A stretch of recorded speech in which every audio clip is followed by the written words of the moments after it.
war when she went to the South Pacific, so contrasting to that excited face of war that you saw on those tours of production facilities where everything was being built. Here now she sees that, my God, what we're building, these ships and the tanks and the weapons, are being used to kill people and to kill our own people as well. Eleanor came back from the Pacific determined to ensure that the sacrifices of American soldiers would result in the emergence of a more just society at war's end. And if your heart is with any man, in some way it must be with all. All the men are our men, part of our United States, which they have saved, so that we can still call it the land of the free and the home of the brave. Eleanor's successes were tangible. By 1943, FDR, at Eleanor's urging, had issued an executive order banning discrimination in the defense industries and mandated increased integration of the armed services. Small but significant steps on the road to racial justice. For his part, FDR began to look towards the America the troops would find when they came home.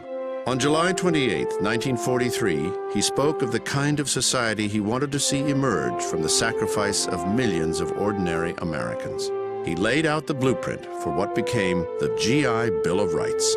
We are today laying plans for the return to civilian life of our gallant men and women in the armed services. They must not be demobilized into an environment of inflation and unemployment, to a place on the breadline or on a corner selling apples. We must this time have plans ready. But the war was not over. By the fall of '43, FDR would finally meet the Soviet leader Joseph Stalin. Churchill warned the president that the Bolsheviks weren't to be trusted. Roosevelt thought he knew better. He didn't.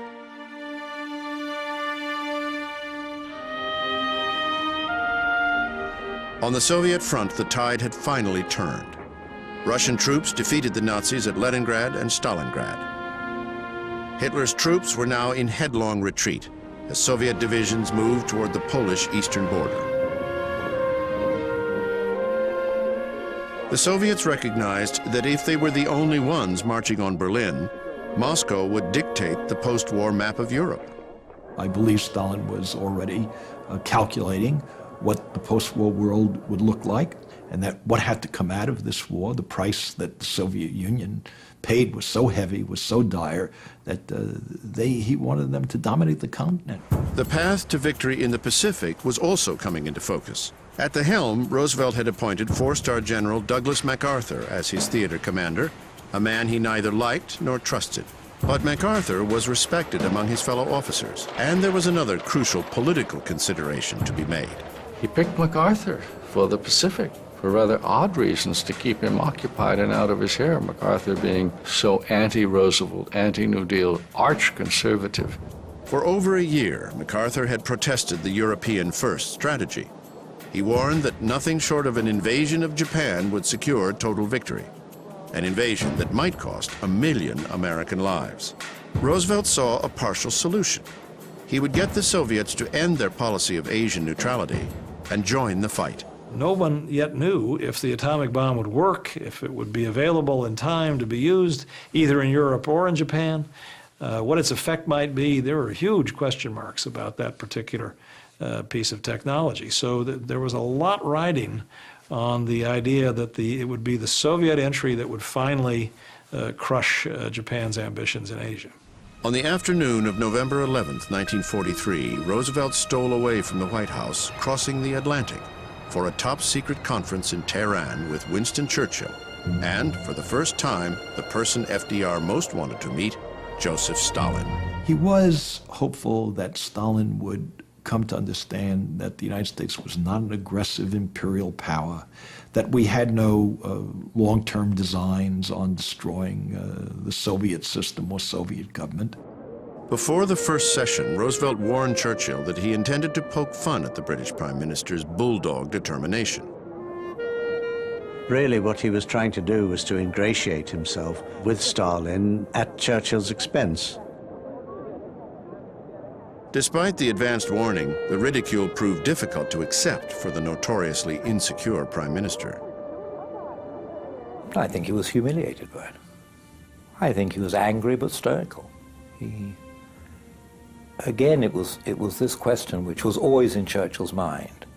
Have I established a real intimacy with Roosevelt? Am I going to be able to be absolutely honest with him? Whether Roosevelt felt the strategy worked remains unclear. However, Tehran did produce tangible, if controversial, agreements. He signaled to Stalin at Tehran very, very clearly, I think unambiguously, that the United States would give the Soviet Union a fairly free hand in the areas of Eastern Europe that the Red Army liberated in the course of the fighting in World War II. Stalin, it seems to me, quite understandably came away from that meeting thinking that he had the approval of Franklin Roosevelt for being the dominant power in Eastern Europe at the war's conclusion. A tacit understanding given, in part, to win Soviet agreement to take on Japan after the fall of Germany. FDR returned to Washington claiming he had secured a breakthrough at Tehran, that he'd established a close personal relationship with the Soviet leader. He gave an upbeat assessment for the weekly newsreels. I may say that I got along fine with Marshal Stalin. He is a man who combines a tremendous, relentless determination with a stalwart good humor. And I believe that we are going to get along very well with him and the Russian people. Very well indeed.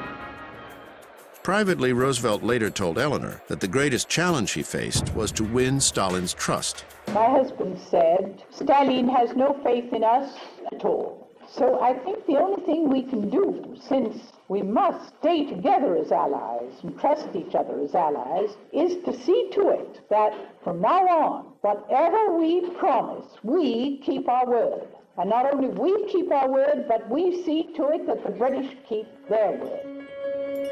As 1944 began, Roosevelt was about to face the rigors of yet another presidential campaign. By now, his body was wearing down. His energy and drive were waning. His closest friends feared he might not live to relish the fruits of a battle won.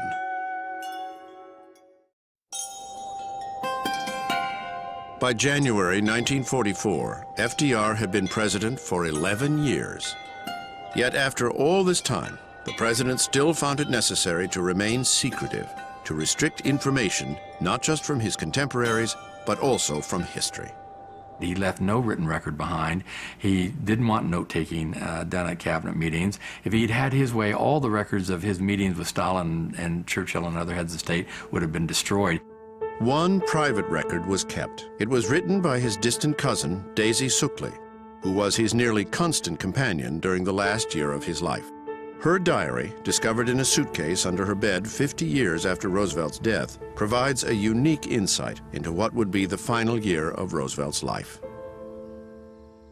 February 24th, 1944.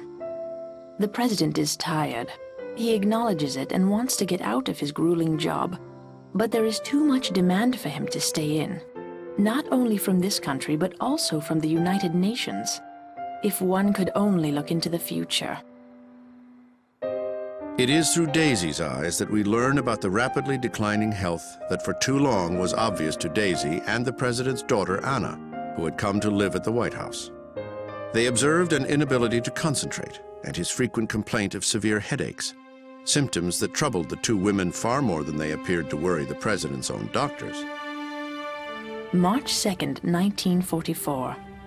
The president felt feverish and generally miserable and lay on the sofa. Anna and I put pillows behind him.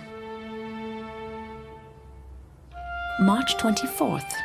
President in bed again. He has a slight fever and he worries about it. But neither he nor the doctor seems to know how to get down to first principles. Daisy was a very careful watcher of FDR, and she began to notice a sort of periodic weakening, wherein he seemed sort of ashen and he would lose track of what he was talking about sometimes. And